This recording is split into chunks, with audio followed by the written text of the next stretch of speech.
Well, I don't see the point in waiting any longer, so let's bring her out. The star attraction, the one you came to see. Ladies and gentlemen, the one, the only, Miss Judy Gold. You graduate. Mm-hmm. Do you go to Britain? Like, how do you get to Britain? How do you get to the UK? So I had a professor. This is gonna sound like a name drop, but you'll have to I'm sorry, but one of my professors is this incredible novelist, Zadie Smith. She's in NYU. She's a great not Zadie. No, you think, but she's a African British woman. She's same thing. She wrote a book called White Teeth. That when I was in high school, I loved, and I was so excited to have her as a professor. And it was my first semester of senior year. And she went, "Have you studied abroad?" And I said, "No." And she went, "You should go abroad. You should really study abroad." And so, and she says, "I know you're interested in comedy," because I was doing check spots at various places, and I was, would get her tickets to shows and shit. Right.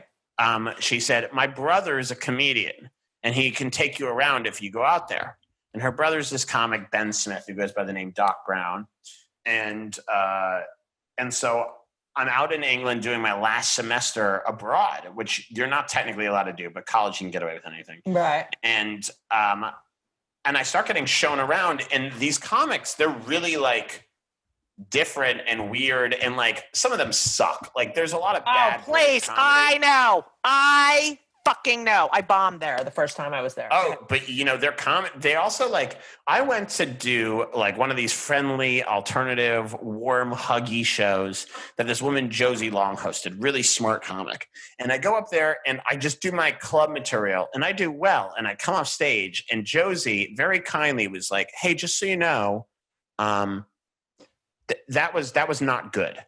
So why don't you come back next week or next month?" Who the fuck says that? Well, she was trying to be nice, and the material was just a bit I was still, when you're underdeveloped as a comic, you're you could still kill, but it wasn't the quality of the material is not great. Yeah. And so I wrote new material, and I came back. Everything good that's ever happened is someone smarter than me going, "Hey, why don't you write a little bit and come and do a thing?" Right. So I really loved her for that, and I fell into the scene there really hard. And because no one had seen me before, and it wasn't like New York where everyone had watched me. Right. Everyone's like, "Who the fuck is this guy?"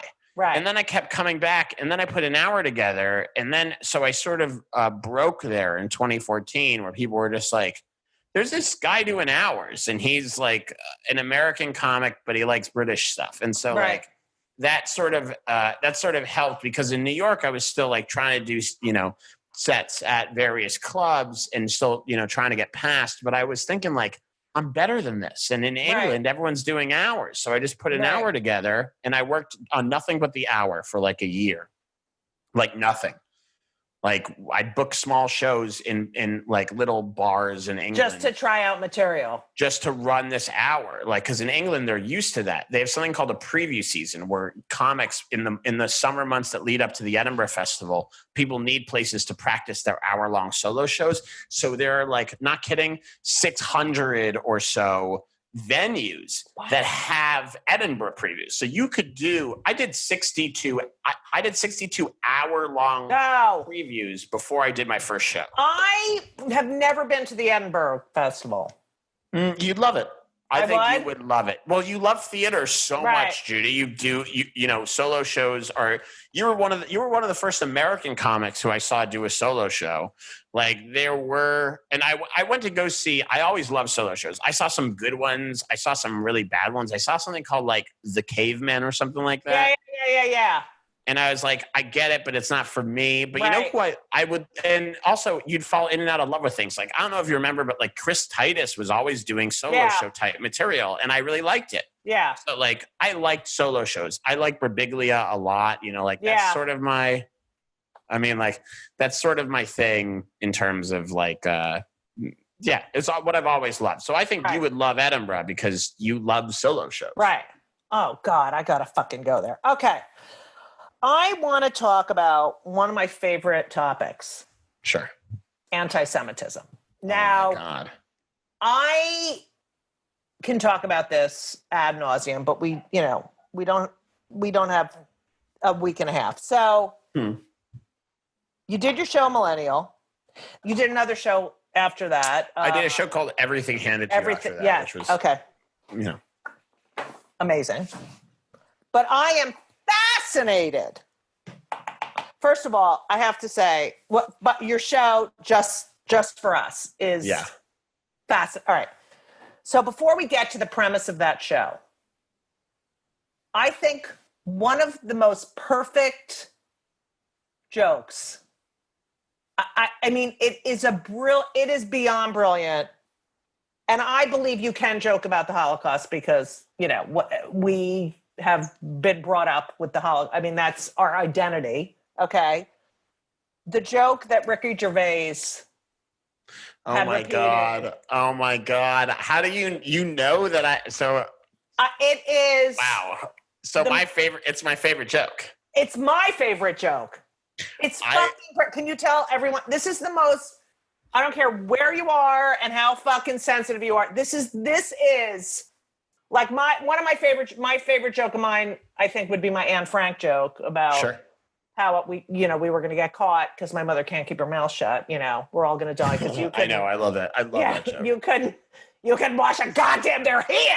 All right. So can you do this? Can you please tell this joke? Because it is. So I read this in an academic paper from like the 70s. And I was like, do people know this joke? And I was and I was telling people, and no comic had heard it. But it's, okay. So this guy dies and he goes to heaven. And you can dress this joke up however you want. But this guy dies and he goes to heaven and he meets God. And he's like, oh, God, such a fan. And God's like, oh, yeah, thanks, man. Like, he's like, oh, Planet Earth, what a masterpiece. He's like, oh, yeah, no, great. And so they're talking and the conversation kind of stalls. And the guy says, God, do you want to hear a joke? And God's like, oh, yeah, no, I love jokes. And the guy tells God a Holocaust joke. And God goes, I've got to tell you, I don't find that joke funny at all. And the guy goes, well, I guess you had to be there, huh? Oh, the best. It's the best joke. You had to be there. I mean, sometimes I tell that people and there's nothing. And sometimes I tell people and they crack up. And sometimes I tell people, and most of the time smart people go, oh my God. The best. Like, it's perfect. It's like a puzzle piece that fits. Perfect joke. It's like putting the last puzzle piece, a 10,000 piece puzzle. Right. It fits. It's perfect. It's so satisfying. It addresses the thing. It goes right at the issue.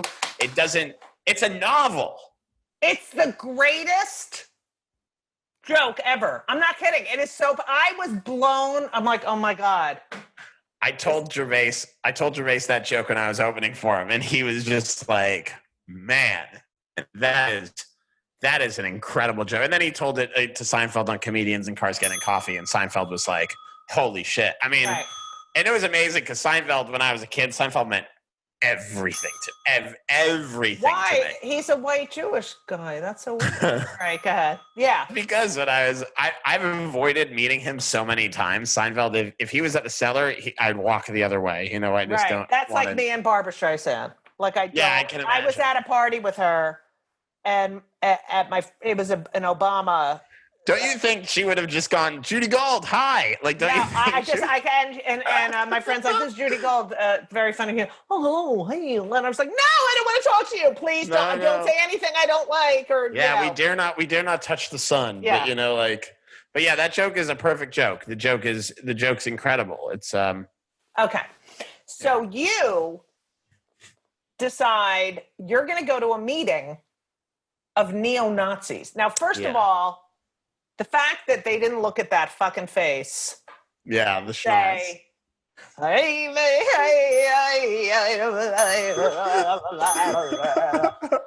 so where did you find out about this meeting? Like what? Okay. So I keep this list on Twitter of anyone who ever tweets anything anti-Semitic at me. I put them on this list called the Jewish National Fund contributors. And it's funny just because, I get a lot of tweets from Nazis going, take me off your list. I've never contributed to the Jewish National Fund. And I always write back like, there's still time. And so I'm and I like to surf the list because look, we only go on Twitter for two reasons, right? First reason we go on Twitter is to see something funny or say something funny. But the second reason is to, see stuff to make us angry. Right. So I have this one-stop shop for whatever racists and anti-Semites are saying. Because I have a list of like 300 of the worst people God has ever created. Like they're terrible people. Right. And so I'm surfing this list and I see this tweet from an account with like, not kidding, like 60 followers. And the account says, hey, if you're not ashamed of your whiteness or you want to know more about your whiteness, something with the word whiteness in it, and whiteness was hashtagged. Right. If you want something with your whiteness, come to, and then he had typed an address with like no zip code, but I typed it into Google and I was like, this is in, Long Island City, Queens.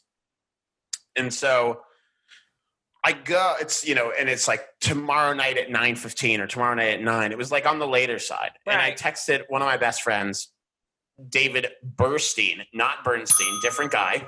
Okay. One of my best friends. I went, David, do you want to come with me to this meeting of neo-Nazis? And he was like, I am not doing that.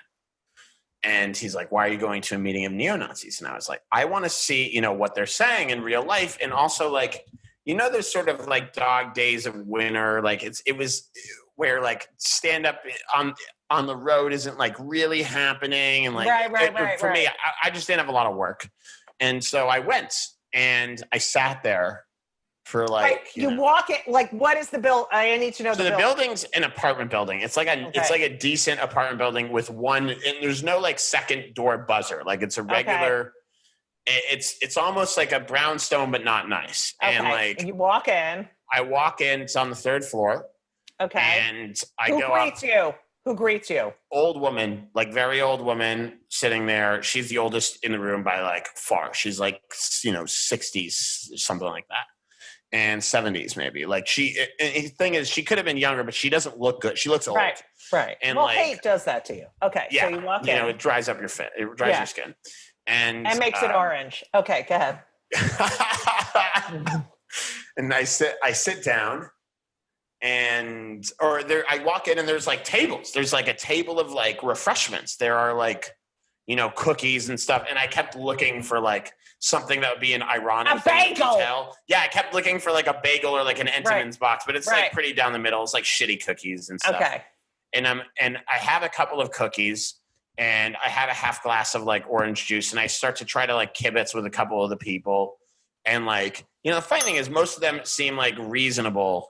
And like before you talk about anything, like I'm shocked. Everyone looks like pretty normal. And there's one guy with glasses and a beard and a couple of tattoos. And I'm like, you look the most like the role. But what? So they were wearing like regular, like had they come from work? Regular clothes. One guy taught computer science at a high school. And I was like, there's a fucking, Okay. And by the way, they wouldn't love being called neo-Nazis. They'd be like, we're white national, they're people interested in their whiteness. Okay. So like the funny thing is there is a total, aspect of it where like you could make a good argument that I belong there. Cause I'm like, I am a white person. I'm interested in interrogating my own whiteness and like coming to reckon with my own like white privilege or whatever. Was it all men besides the woman? No, 12 men, 5 women. And they were, I know.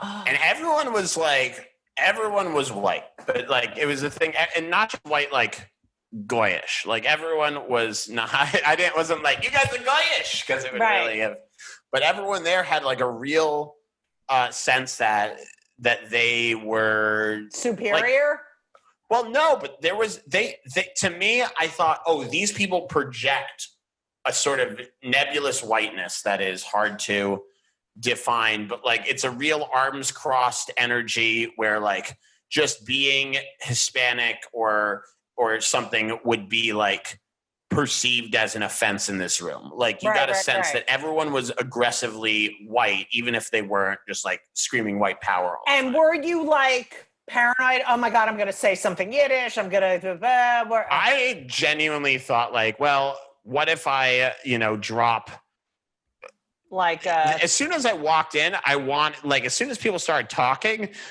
there's an impulse in me, like I'd be a terrible undercover cop because my impulse is I wanted to say like as a Jew, just to see everyone go like, wait, what? Yeah. But like I didn't. No one there. I didn't do it. I kept like repressing the urge. I was like talking right away. Also, like in the show, one of the few things that I exaggerate is that like, oh, I didn't talk for a while. I talked like from the jump, and they're not all fans of Trump, by the way. Like there are a lot of them who think Trump is like too Jewish, and then there were other people who are like, he's not anti-Semitic enough. And I wanted to be like, I'd love to bring you to the Upper East Side. I know, right? Because to them, he's a Jew, right? So, does someone lead the conversation? Yes. There's a guy in the middle. He gave his name as Floor, Flor. He was like, he sort of leads the conversation. They talk a lot about stuff that means nothing to me for a while. Like they talked about like, I guess there was a trial going on where some of the Proud Boys, which is like another white nationalist group, they were maybe, some of them, there were 5 of them who have been maybe arrested. And so like they talked about like intra-denominational stuff for a bit. And then they sort of got into like political issues, and some of them mentioned like a white person who had been murdered by the police, and they were like, they killed him for being white. And I was like, that's a real... that seems like a fucking, if cops were murdering people for being white, then the mother load. Like, but it was a very tough meeting to sit through. Now, at the end of the meeting, did they ask you for your number or sign up or? I don't want to give away the show, but I didn't make it all the way through without being outed as a Jew, because eventually someone's like, "Dude, you're like clearly Jewish." Like this one guy, he had pegged me from the fucking second I walked in. Like I was talking to him, and he's giving me a look like, "Are you serious right now?" Like he was like, "Hey," and he said it. He was like, "I'm sorry, but like, are you just by any chance, are you Jewish?" And I was like, "Yeah, I'm Jewish." And he was like, "Are you serious?" Like, and then the conversation was all about me being Jewish. And there was actually like, I was a little tiny bit excited because I was like, "No, sick. Everyone's talking about me." And, there was like a sense of drama. And then one guy started getting like really upset. And I think it's because he had said some like personal information in the thing. And all these people live in fear of being like outed and canceled. Right. All of them. To the extent that one guy, I asked him for his name, and he was like, "We don't give real names to first-time visitors." Oh my God. Like he was really like suspicious of me. And there were some people who were like, and then the guy running the meeting was like, "Okay, well, like, let's get him out of here and we can talk about this." But like, and I was like, I think I should be able to stay and have this conversation. Right. And he was like, no, because I think he was worried that other people would try to violence me. Right. And he was like, "I just don't want that in my apartment." And so, that's the Did you feel like, oh my God, like was your heart beating out of your chest? Like not really, because I think, and I get into this in the show, but because I think that there was a big part of me that I was like, I can turn this shit around. Right. I was like, they're just Nazis because they haven't met David Yosef Shimon, Alexander Edelman yet. Like I thought that there was a big part, because you never think that when you go into an argument with a Trump person. It takes 20 minutes before you're like, oh, right, I'm not going to change them. Right. But I was sitting there and all that stuff, and I was like, there was a part of me that I was like, you're blaming Jews for problems that are so systemic and ingrained in American culture and government that you can't possibly pin it on like one group of people. Right. This is, and so I was like, I will eventually get around to saying this. And like the problems are systemic as opposed to, the idea that Jews are organized in some fashion makes me like, that's the one thing I just don't get. I was like, you can't even get Jews on the board of a synagogue to agree on something. I know. You're gonna get, if Jews were in charge of world domination, there'd be like a million different opinions of how the world should go and where the world should go. And like, there'd be Jews who are advocating for fascism, like Stephen Miller. There are Jews like, I hate him.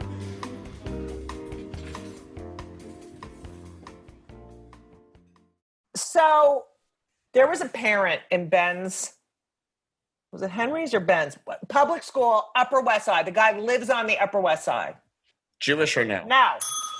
And he is a Holocaust revisionist. This is what people spend their life. So he's saying, all right, it might have happened, but it didn't happen the way you say. Okay.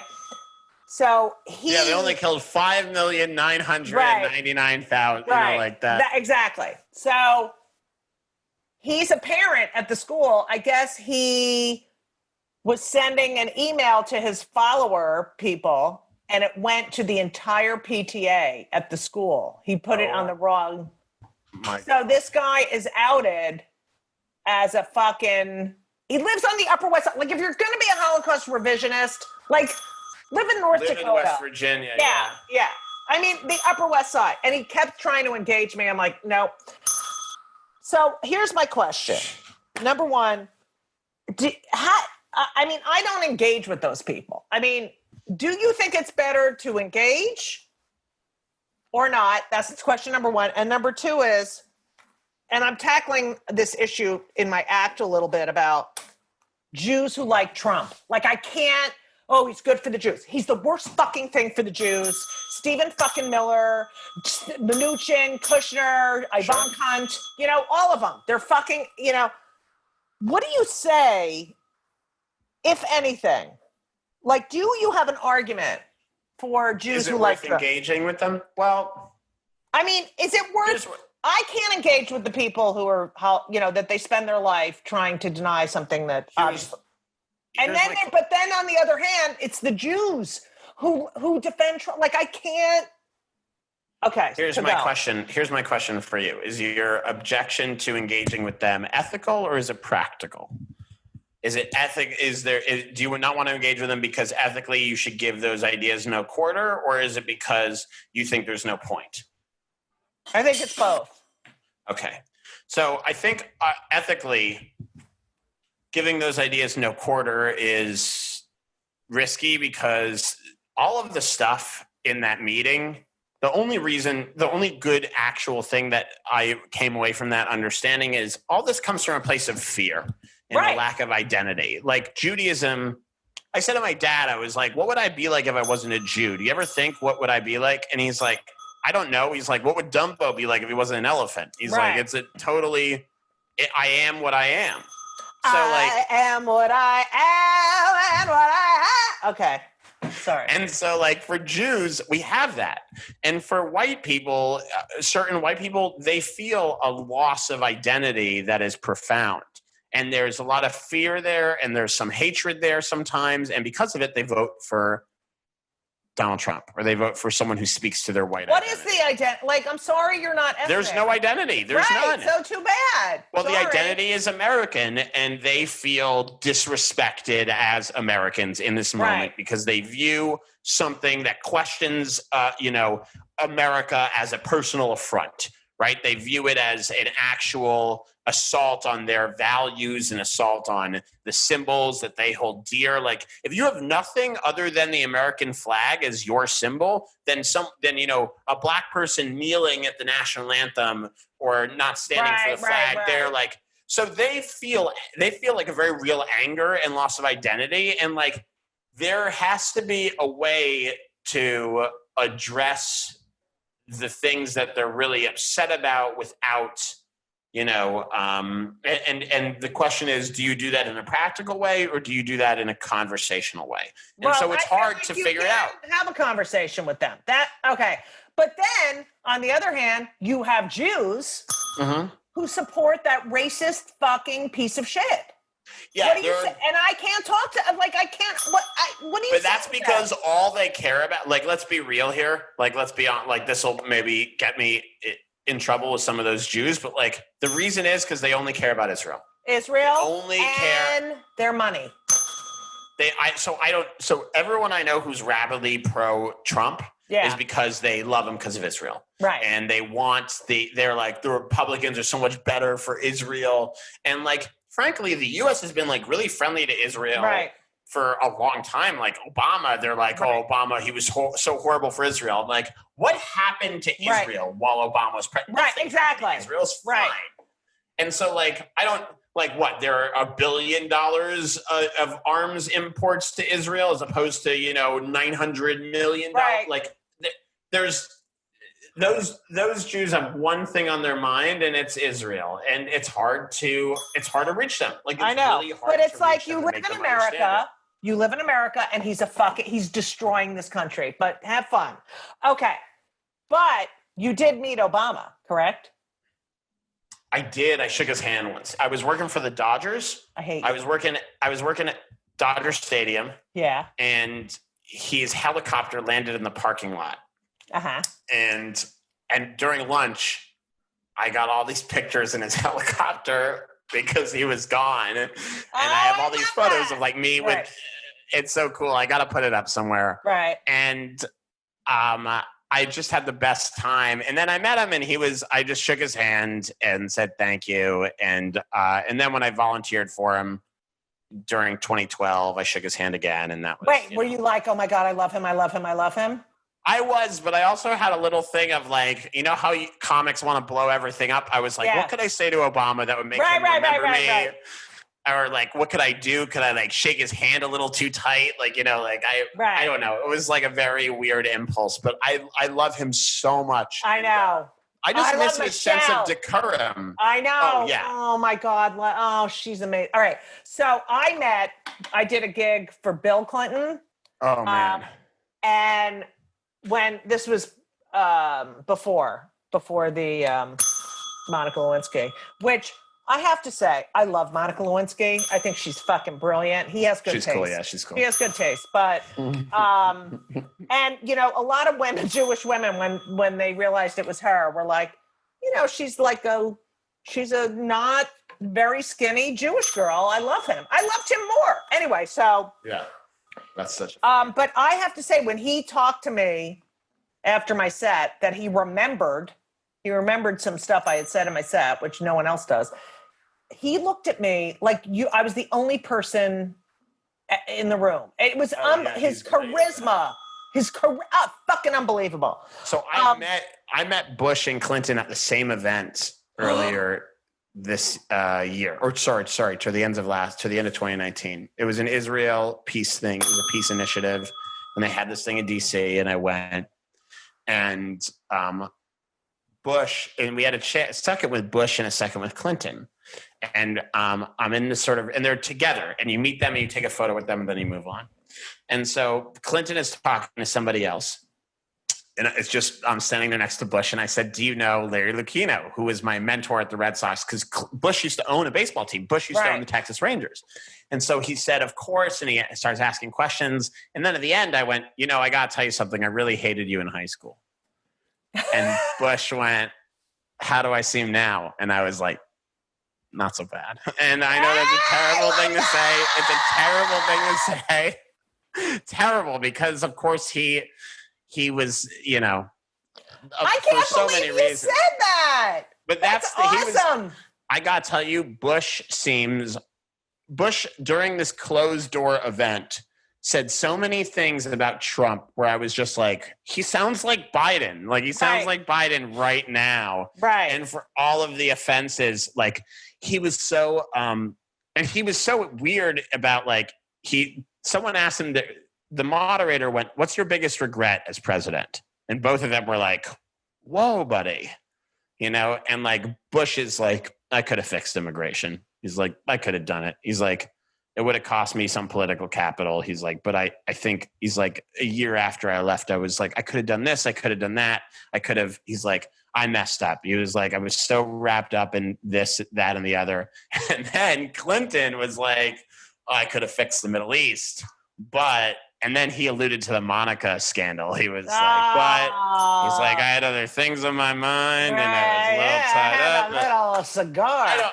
I take both of those things with a grain of salt, but at the end, I was like, man, what happened to gentleman presidents like George W. Bush? That's how far we've fallen, where I'm like, George W. Bush, what a well-spoken gentleman. Right. What do you think of this fake Middle East peace thing, Jared Kushner fucking piece of shit? I hate it for a couple of reasons, and I'm also happy that Israel, like, the thing is, I get where pro-Israel people come from because I'm just happy that there's someone who doesn't want it. As soon as someone says to Israel, like, we don't want you dead, there's still a part of me that's like, ugh. But I hate that Trump gets a diplomatic win over something he has like probably has like nothing to do with, and like I hate that it's handing a thing. And like, here's the thing: I believe Israel should exist, and I hate the annexation. Right. You know, like so I'm in the middle. So Netanyahu's like, I'm not going to annex it, and we got something out of it. And I'm like, well, I mean, good that you got something out of it, but you never should have done that other stuff in the first place. Like, I know. And now Jared Kushner, I want to talk about the future. Fuck you. I hate him. I know, Judy. Everyone knows you. Here's my question, though. Have you met Trump? Because you've met Trump, surely. What? Yes. So when I was doing remember I did that HBO show at the multiplex with Judy Gold, and I used to interview people when they came out of the movie theater. He went to see a movie with Melanie, and I went over to him, I'm like, hi, I'm Judy Gold from, HBO. What are you seeing? And he was such a dick and a half. Such a fucking piece of shit. And Mary Trump lived by me here in Provincetown. She a nice lady? She seems nice. So smart, so nice, great sense of humor. And I remember I met her in the early 2000s, and I said, I hate your uncle. And she goes, join the club. So I saw him all the time. I'd see him all the time. I'd see him at Red Sox games. He would come when I was working there. And I met him at the Friars Club roast of Matt Lauer. Because I was writing jokes. Halfway. Oh my God. I was writing jokes and he was sitting there and he was upset afterwards because no one had made any jokes about him. And there have been 2 jokes about David Dinkins. And he was like, what is David Dinkins? David Dinkins has been a man forever. He's such a fucking dick and a half. He thrives on nothing. Yeah. He's the worst. Okay. I could talk. First of all, can we work together? Can I play your mother in something? I mean. Yes. If I ever, I want to show you something right now. Okay. That you will just that you're just going to. Please don't read it out loud because I don't want people to know the name of this. I'm writing a pitch document, and for the mother figure, for the father it says think an even kinder kind, and for the mother it says think Judy Gold. Oh yeah, baby! How about put Judy you Gold and Richard there? Kind. I love Richard Kind. I love Richard Kind. You're both in Seder. You're both big parts of that Passover Seder. Thank you. Thing. That was it. So you think you're gonna win? Oh, we didn't. No, we didn't. We're not getting nominated. No, it's a shame. Them. But you know what, Judy? People kept saying, "Oh my God, that Judy Gold story is so funny. You made things. You made it so funny that segment was so good." Oh, thank Alex. Did you watch it? Honestly, did you watch it? Yes. And everyone was like, I got so many. I was like, woo. Yeah, of course, because everyone's like, that's your fan base. I know, right? Cool Jews. Okay, so before we go, even though I could talk to you forever. I always ask my podcast guests 2 questions. Sure. Number 1, I know you have ADD and ADHD and whatever. What do you do for your mental health? Do you take antidepressants? I mean, I took a Ritalin today because I have to take, the doctor wants me to take them all the time. And sometimes my heart's beating too fast, so I don't. But when I have a full work day, I do. But what do you do? I can't take, so I would urge people listening, you're welcome to publish this, of course. So I would urge people listening to be discreet, but I'm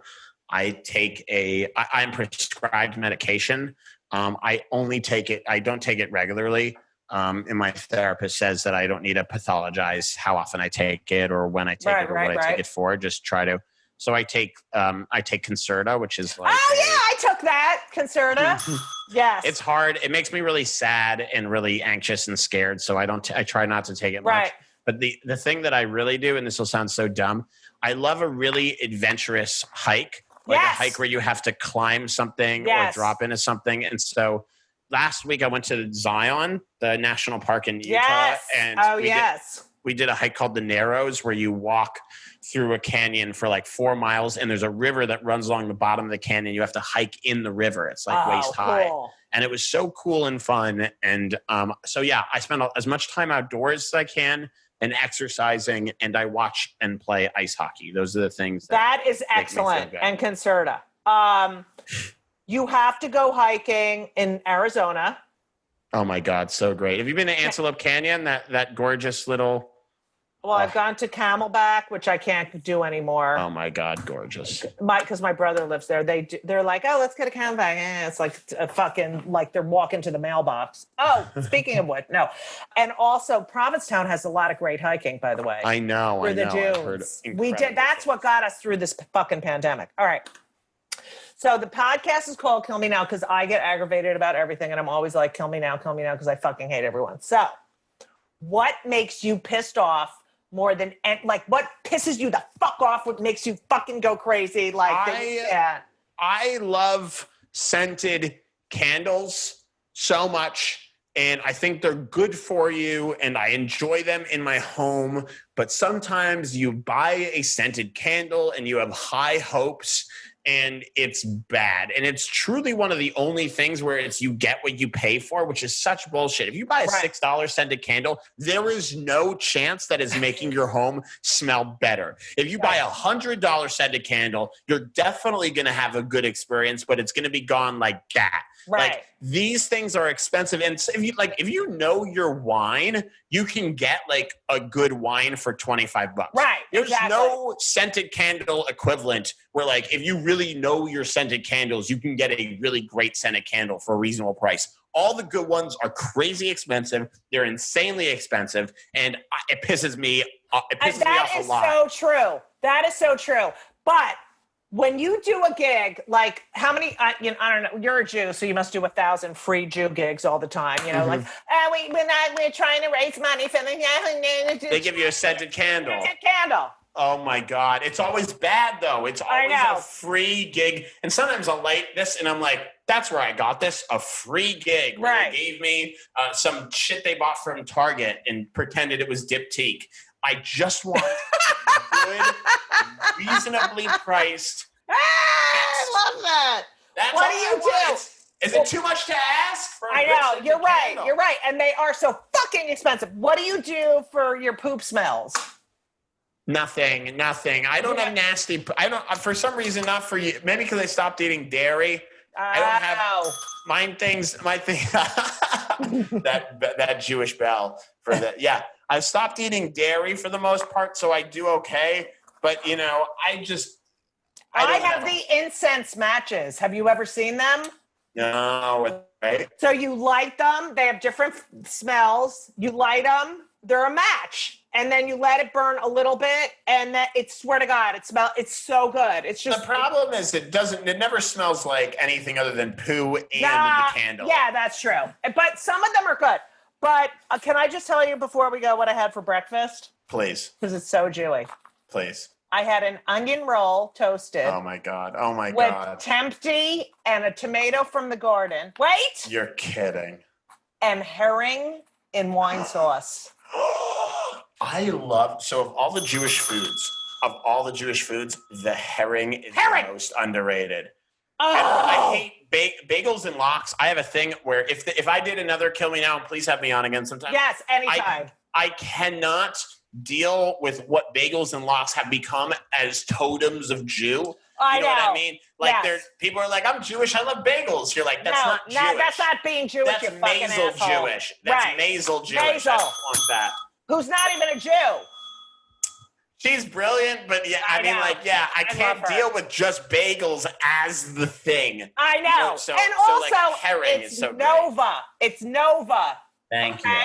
And you need the creamed onions. The cream. Have you ever had cholent, Judy? Yes, of course. What are you fucking talking about? I'm a Jewy Jew. Yeah, people, I think a cholent, that's the Jewish food. You want to talk about gas? That'll give you some gas. That is fucking shit. You should get a thing that smells like shit. Pour it directly into the toilet because it's coming out the same way.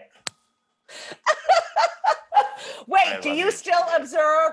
I love you. But do you still observe? Yeah, a bit. Like not the way I should or the way I used to, but I'm Right. still like, You I should, think you should about do, it. I know, same. But okay, this is my last question. Please. When you dated the non-Jewish comedian Woman, yeah. named Catherine, Catherine Ryan. what did your parent? Can we do a scene? I'm going to do a scene, and I'll be your parents. Okay? I'll be Cheryl. Sure. Hello. Hi, Mom. How's it going? Oh, Alex, how are you? Your father just invented something that so you never have to take a shit when you're in the car, and it's terrific. Yeah, so what's going on? How's Los Angeles? Good. I mean, I'm dating a new person. And, Oh, that's terrific. Tell me about her. It's a she, right? It's a she. Very funny, Mom. She lives in London. She's great. Her daughter, she's got a wonderful daughter, is 6 years old, and yeah, she's great. Her name is Catherine. Mom, are you still there? Oh my God! I think I ate something that doesn't agree. Can I call you back? Please don't do this again. Please. Listen. Oh my God! I don't know what's wrong with me. I have to call. Listen, I'm gonna call 911 and I'll call you right back. Oh my God! Stop, Mom. First of all, she actually loved. I don't know if I'm gonna blow up my mom's spot here. She fucking loved Catherine. She loved my girlfriend. She thought it was so great. But the thing is, I think parents want what will make you happy. And Catherine now is married to someone from her hometown. And I do think that sometimes if you're raised in a strict background, that you are happy with someone who gets that background. Bit of a. I'm not saying people from different backgrounds can't be in happy, wonderful, relationships. Right. But it's easier. Yes, it's easier. That common ground goes a long way. So I do think everyone wants their kids to be happy. But yeah, my mom loved Catherine because she was. What about your father? She has such style. Yeah. My dad thought she was funny. My mom was like, she has such style, Alex. Oh my God, she dresses gorgeously. And I'm like, that's why you care? She dresses, Alex, the dresses are gorgeous. Can you ask her where she got that dress? I'm like, it's not going to fit you the same way, Mom. It's a different. It's a Goyish body. But yeah. Oh, God, I love you. My parents love you, Judy. They've seen you in Newton, Massachusetts. In Newton, Massachusetts, yeah. At the send them JCC. my love. Oh, yes, I enjoy that. Yeah. Thank Alex. I can't thank you enough. Please, thank you for. Oh, can I plug my album? Oh, wait, we're going to plug everything now. So, Alex Edelman, also known as Jew. All right, tell everyone where your socials. You can find me on Instagram and Twitter. My name, Alex Edelman, on Twitter, and the Alex Edelman on Instagram. And I have a album out called Until Now, and it's all my good jokes until now. And I did a thing that Judy Gold appeared in to raise money for the CDC. It's called Saturday Night Seder, and it's a musical comedy variety special. And just Google that; it was very good and a lot of fun. And you're on Cabaret all the time. I'm on Cabaret all of the time. I'll be missing the one after this one because it's Yom Kippur. But she's doing it on Yom Kippur. She's doing it on Erev Yom Kippur, which is even more egregious. On Kol Nidre! I know. I want to recommend Judy Gold's book, Yes, I Can Say That. Yes, please. This is a brilliant, brilliant mind. Says she's a towering figure in comedy and not just for Jews. Thank you. Funny people everywhere. I ran into Judy Gold at a birthday party. And Judy Gold's, instead of saying hello, she went, "What the fuck are you doing here?" And I think about that all the time. It's so funny. What the fuck are you doing here? It's such a funny thing to say to somebody. Whose birthday party? It was. I was working on Zoolander at the time. It was Stellar's, yeah. Yeah, that's right. Oh my God, that's so funny. What the fuck are you doing here? And your partner was so like, Judy. And she was like, it's fine. We love him. We know him. I know. But it was funny because I think I had just seen you and I'm like, what? What? What are you doing here? It was so great. I love that. All right. Well, I adore you. Send my love. Gesundheit. Gesundheit. And Lashana Tova. And I hope to see you soon, and I hope to be in your show. with Me Richard too. If it Pine. ever As long happens, as I I don't have to disagree. fuck him, I'm fine. All right. Thank you so much for listening to part 2 of Kill Me Now with Alex Edelman. I love him so much. If you like the show, please make sure to subscribe and leave a review. It helps more people find this amazing podcast. 5 stars only, please. I mean, seriously. Anyway, if you have not purchased my book, yes, I can say that. When they come for the comedians, we're all in trouble. You are in big, fat, hairy trouble. It's great. The audiobook was featured in New and Noteworthy in the New York Times Book Review, but my parents are dead, so it doesn't matter. But if you get it, lower the volume. Anyway, I just want you to know how proud I am that this book is doing so well. I'm going to read you one of the incredible reviews we have. Judy Gold is a national treasure, so it should not be no surprise that her book is also one. She combines great stories and anecdotes of her past career and personal life with comedy history. For comedy buffs and comedians, this is a must read. Okay?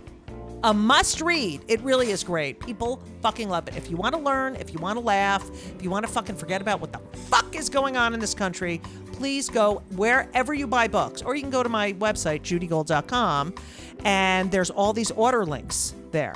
So you can go and get your in an indie bookstore, Amazon, wherever you get books, okay? And also, please make sure to follow me on Twitter and Instagram for all upcoming virtual, live events, anything I'm doing, when I'm going to take a shit, when I'm not taking a shit, how I feel. So you can follow me at Judy Gold, at JEWDYGOLD, like Jew Gold. And I just want to say, I know school year's starting, so I hope everyone is safe and well. And please vote. Vote like your life depends on it, because it does. Anyway, thank you so much for listening. I love all of you. And as we always say, so long! And everything was wonderful. I'll see you soon. Thank you for the visit. So long.